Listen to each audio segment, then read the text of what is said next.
Criminal Cold War has a lot of layers to it. It is a geopolitical strategy game, so at its core it is designed to allow you to take control of either the US or the USSR and lead that nation through the Cold War period from 1949 until the one side or the other succeeds in their sphere of influence, being the only remaining superpower on the planet.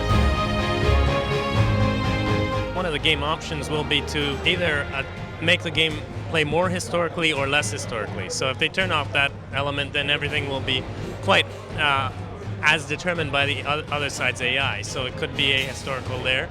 Or if they turn up the historical accuracy, then certain events will occur if the conditions warrant. So if the US and the Soviets play the sort of the same way that they did historically, then things like a Bay of Pigs invasion or Vietnam could end up being triggered in much the same way.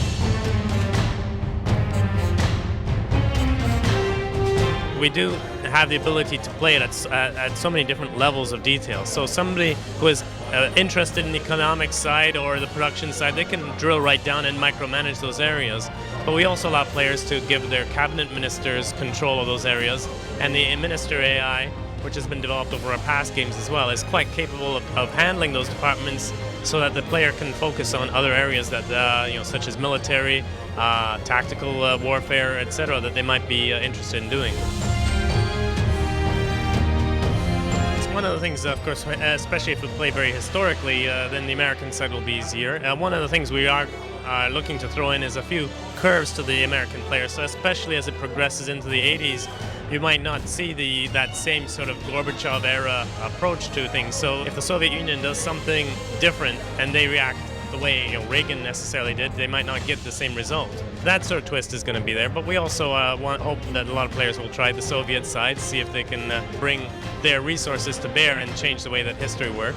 I think also from the American side, there are even people that look at how the world turned out after the fall of the Soviet Union, that Russia was destabilized, other conflicts broke out, and might be looking at trying to end the Cold War a little more smoothly than it actually happened. One of the things we liked about all our games is they have a great deal of replayability. So we are looking for that here. We're not sure necessarily that everybody will be playing the U.S. as a Cold War campaign over and over, but the sandbox mode gives a lot of opportunity to really just try a wide open world, starting at 1949, seeing what happens if they make different decisions in the world.